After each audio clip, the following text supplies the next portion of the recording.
Hello everyone, welcome to Chez, Lanoix, where we're going to share some more loveliness. So today I'm going to show you how to make one of my favorite all-time dishes, pesto. It's such a versatile dish. You've had one of those days where you're working, you're exhausted, or nowadays you're just home and you don't feel like cooking, but you had that pesto that you made a few days ago in the fridge. You just take a couple of tablespoons, throw it on some pasta, bam, some wine, heaven. Take any sandwich, spread some of that on, and you're gonna elevate it. So many wonderful things that you can do. But another reason why pesto is so fabulous is it is so easy to make.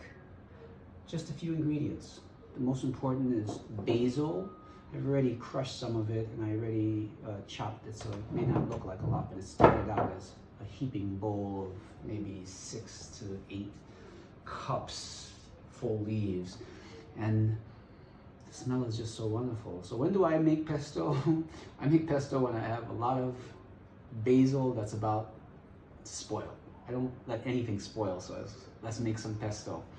So you have your basil, Parmesan cheese. Some people mix Parmesan with pecorino, matter of taste, but you need some grated cheese. Pine nuts. You can also use walnuts. I didn't have any walnuts today, so I'm just using pine nuts. Sometimes I actually mix them. I've already ground some of that up. Some olive oil. Always use the best olive oil that you can get for things like pesto and for salads. A lot of people make the mistake of cooking with great olive oil. That's silliness and a waste of money. First of all, olive oil has, I don't know what the terminology is, but it burns too quickly, so it's not really great for cooking. And if you are going to use olive oil to cook, just get regular olive oil, not first pressed. The Italians, they don't use first press to cook food. They just use the regular everyday stuff that they buy in gallons. And the only reason they use olive oil is because they have such an abundance of olives there. So don't fall for that trap. Great olive oil, the expensive stuff, is for pestos and for seasoning, for you want to elevate flavor, whatever food that you're using. This is really great for that. Get some sea salt and some garlic. In terms of the exact proportions, just go to any recipe.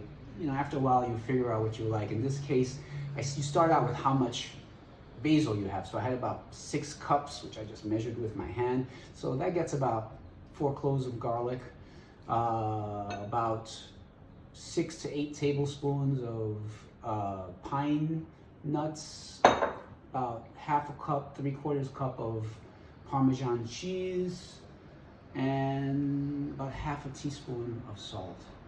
After you've made it your first time, you're not going to use recipes. Just throw stuff in until it gets to the taste that you like. The other beautiful thing about pesto is it takes 2 minutes to make if you do it the traditional, well, not the traditional way, but the easy way, which is just take everything, throw it into a food processor, or in my case, a Vitamix. Bzz, 2 minutes, you're done. And you have delicious pesto.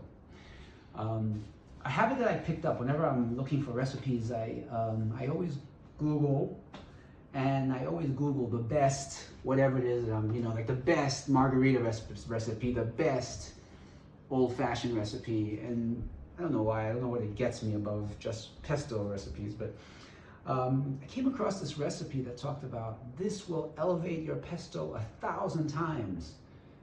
And it talked about this person did a side-by-side taste test, which I challenge you to do. I did it. I did my Vitamix version, 2 minutes, which is to die for, no knocking it. But then I did it the old-fashioned way. I have a pestle, I have a mortar, which by the way comes in really useful if you're making guacamole, if you're making mojitos, margaritas, whatever. This comes in handy. So I think everyone should have a mortar and pestle in their home. So let's get to this. So, what I've done already is I've taken the garlic, crushed the garlic.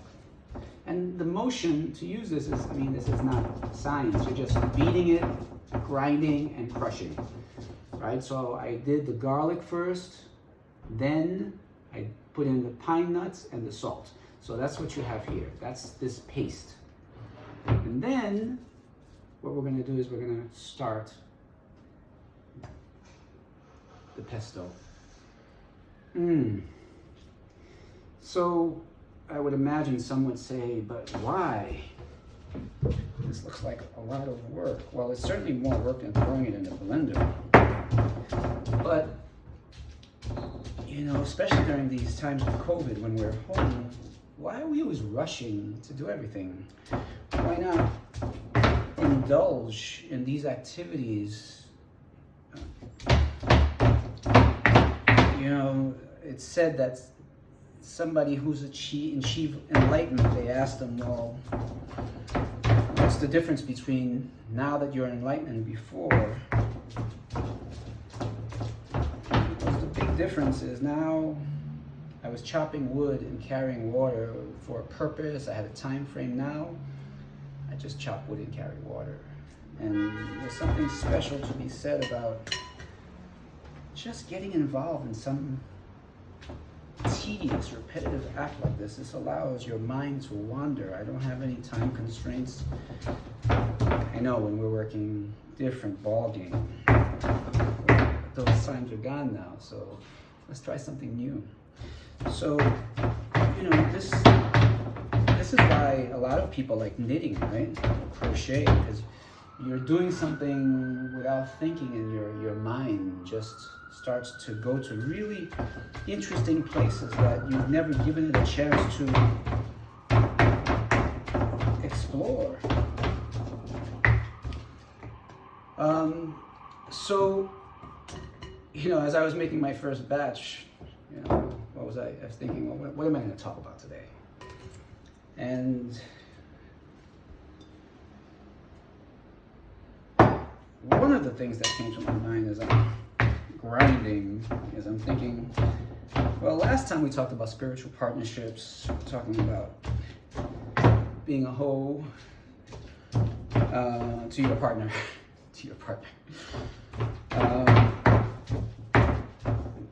and I was thinking, this kind of reminds me of like relationships. It's kind of like a grind. You gotta work at it, Yeah, but we're committed, right? So it's a labor of love. So I came up with this stuff I already kind of crushed. So now we're just gonna add it to the mix to get it, to let it bathe and with the pine nuts,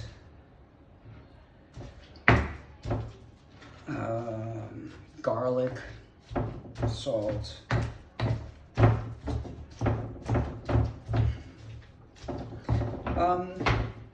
so again, I was on the subject, which seems to be prominent in my mind these days. Sure most people would like to avoid it. Look how lovely that's the color of that.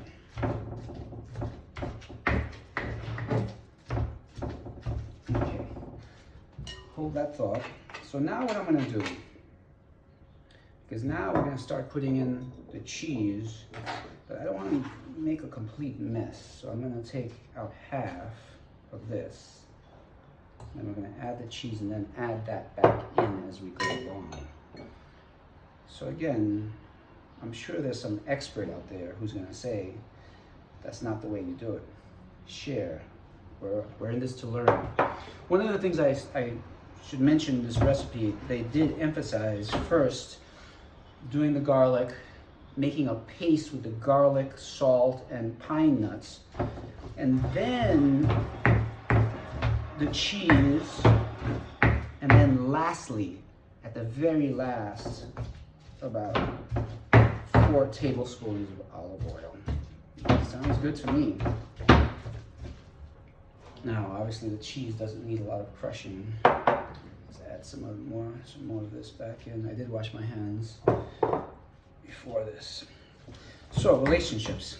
So this was weighing heavily on my mind, and I came up with something. This is the beauty of the portal to mortar and pestle.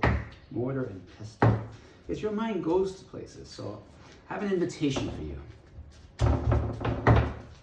I'm inviting you all to participate in the Lanoix 30-day challenge. Ooh, that sounds interesting. You're up for a challenge, aren't you? I think I'm gonna have to take some of this out. Not a lot, just enough so I can bring the rest in and not make a total mess. So what is the Lanoix 30-day challenge? It's actually, let's rewind, it's the Lanoix 30-day Bodhisattva challenge.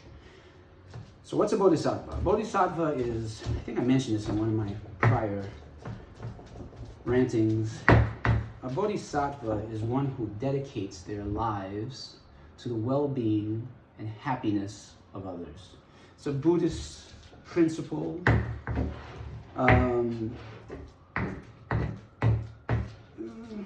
It's a tall order to, I think we've crushed enough. Oh, some cheese. You know, to bring happiness and well-being to everyone. Why don't we start small? This challenge is to be a bodhisattva for 30 days to your partner, to your children. You can expand it to whoever's in your home at this moment, but I think the real idea is to expand this to your partner. And so what does that mean? That means for 30 days, you're going to serve them. Every fiber of your being will be dedicated to your partner's happiness. Yes, it would be ideal if both of you participated, because then, you know, one person doesn't feel as though, why am I always giving? But that's part of this exercise. To give selflessly, to give without thinking about, well, what are you going to give me if I give you? It's, you know, tit for tat. I wrote a poem in 2013 in my Reflections on the Nature of Love, followed by my first series of poems in 2006 entitled Reflections on the Nature of Sex. I combined them together, Reflections on the Nature of Love and Sex. I think I read a few poems from that collection previously. I'll save you this time. Mercy. Now, I'm sorry, this is, the aroma, the basil is amazing. Take a pinch of that. You know, this is perfect, just right there, we'd stop, but no, we're not. We're gonna add 1, 2, 3, let's start with 4 and see how that goes. We don't need to mash anymore, right? We just need to mix. And in one of my poems I wrote, imagine 2 flashlights pointing at each other. Which one is giving, which one is taking? If you're in the middle, right? There's only light. So, are you up for it? 30 days of serving, trying to do everything for your partner's well-being, for their happiness. Now, you can certainly ask, what will make you happy today, honey? What can I do for you? You can do that, but why? It's like, figure it out. That's part of the joy. I mean, by the way, this extends to everything, and not only including sex, but you know, you can ask them, well, what can I make you happy? What can I do for you? How about just playing and figuring it out, you know? Using the example of sexuality, this body, your body, is there are landmines hidden everywhere. And you just have to, sometimes touching them this way gets you something, sometimes it's like this, and sometimes it's like this. Sometimes it's like that. Ooh, naughty, naughty. Play and find out what makes them explode, what creates that burst of deliciousness. And what's amazing about these landmines, what's tricky about them, is they also move around. Like yesterday they were here, tomorrow they're here or here. You know, we tend to go for the same old ones, you know, the neck, you know what I'm talking about. There are so many more. Make it a game. So same thing about every aspect. Think of service. Now you may ask me, well, that's indulgent. Yeah, it is. That's the whole point. It's to make your partner happy. When was the last time that you guys really did that for each other? Probably never. I mean, really indulged each other in over the top, I'm here to serve you. Now, if we just leave it at that, at this superficial level, that in and of itself would be amazing. By the way, this is 1,000 times better than putting it in your Vitamix or a food processor. Something about the love, you know, that you're putting in there. Likewise, I wonder if you have a lot of anger, I wonder what it would taste like then. I'm sure it would be affected. So anyway, as I was saying, if we just did that, you're just putting all your energy into making your partner, your child, happy. That would be a pretty cool thing, and you'd probably want to continue it at some level down the line, but that's scratching the surface. You know, the whole idea of being a Bodhisattva in Buddhism is this idea that when you give, when you're giving, like the flashlight idea, you're not giving to the other person. It's like your hand is giving whatever you're giving into the universe, into the astral plane. Buddhists don't use that term, but you're putting it out there, and it dissipates, does this thing, and it somehow comes back to you. Learning how to give selflessly is one of the greatest endeavors, seva. Every religion talks about service, and we have very little idea of that concept. Service without asking for anything in return. It's pretty amazing. So it would be nice if both of you decided to do this for each other, but suppose your partner doesn't want to join you. It's a pretty like asshole thing to do. I mean, why not? Like, when you don't want to give your partner, you don't want to serve your partner, you don't want to make them the happiest ever for 30 days for their lives, to give them something special in these trying times that we're experiencing right now. I mean, that's an exploration. Why not? Like, what's your impediment? What prevents you from giving fully to your loved one without asking for anything in return? If you run into that problem, it deserves a conversation, I think. So, 30 days, that's part one. There's a part two to this. I want you to get a book. It doesn't have to be a big book like this. This book was a gift. Sometime around 2015, I met a wonderful woman, an amazing human being, Laura Marie, who I'm a terrible friend. I've lost contact with her. But she's she's American. She's a gringa. But she was born in Sudan, Africa, where some really heavy things happened. And so she speaks Arabic. And she gave me this book in 2015, and it's a book of gratitude. And what I do, whenever friends come over, when I remember, or sometimes these are all my different friends, or myself, I'll just write down what I'm grateful for. You know, my daughter wrote, I'm so grateful to have a family that has my back, no matter where in my life my weirdness and my passions take me, to always have a place I can call home no matter where I am, and to have the people I have love and trust the most just a phone call away. If I'm a free spirit, you guys are my wings. That's beautiful. I mean, it's beautiful now, but that was written in 2015. You know, imagine sharing this or flipping through it in 10 years. And you're like, and it's what's weird is that some of these people, I have no idea. I don't remember who they are. Well, this one I do, Xenia. Hopefully she's watching this. She wrote in January 14th, 2016, Richard, there is no way I will ever get tired of saying how much I love you. And more and the most, haha, because I always say, love you madly, and blah, blah, blah. You divine being. Anyway, it goes on and on. The point is not to bore you with this, but there's a beauty about this. There's a beauty about writing your feelings, expressing what you feel gratitude for on a daily basis. How about waking up every day and just first thought, what are you grateful for?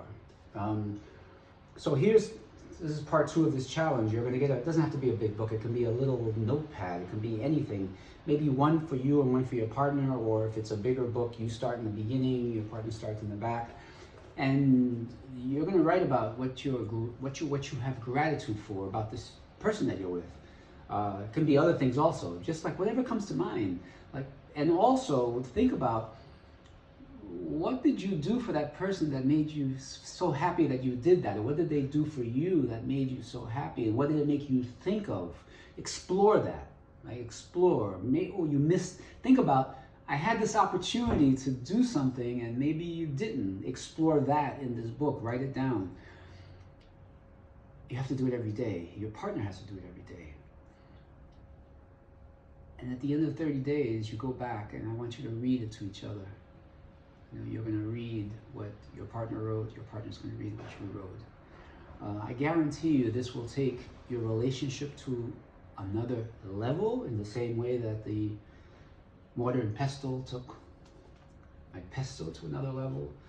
It will take you, as I said, your relationship for sure, but it will take you to another level because you're going to learn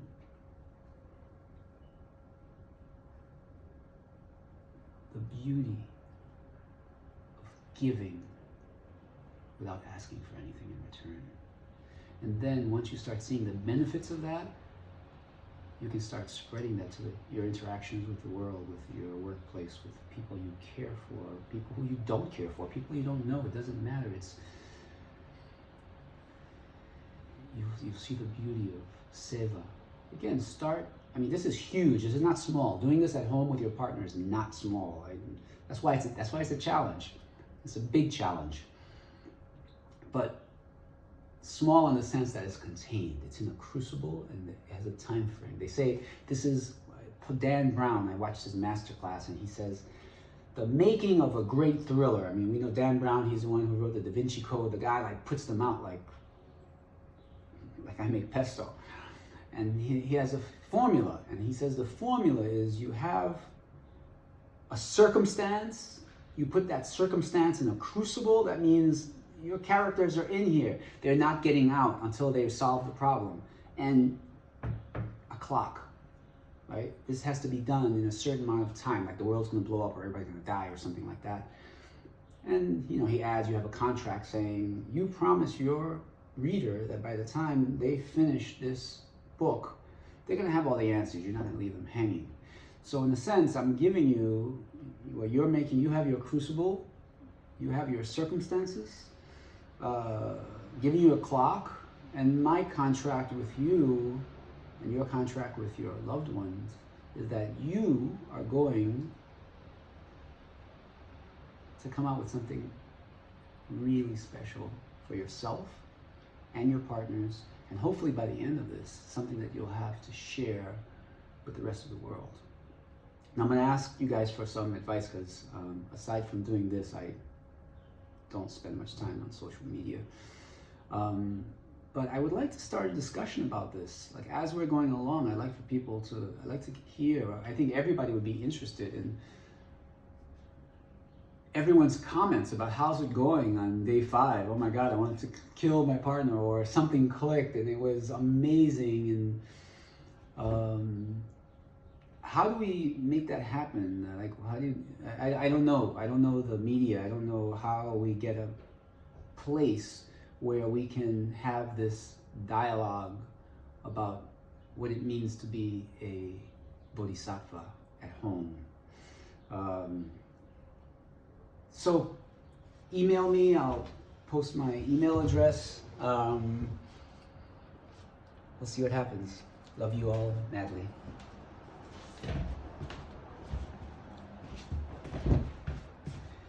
You know, I forgot to mention, part of the thought that came to me also as I was doing this was, it's Cinco de Mayo, right? Do you guys know what Cinco de Mayo is? It's the day when the United States and parts of Mexico liberated themselves from France, right? So that thought actually led to the idea of liberation. How do we liberate our souls? And that's actually like where the idea came from, because being a Bodhisattva, this 30-day challenge, I believe, will liberate you from your hang-ups, from your thoughts, from the strings that hold you down, that hold you away from loving, from sharing, from giving. So I hope that you step up to this challenge. Let me know. Ciao.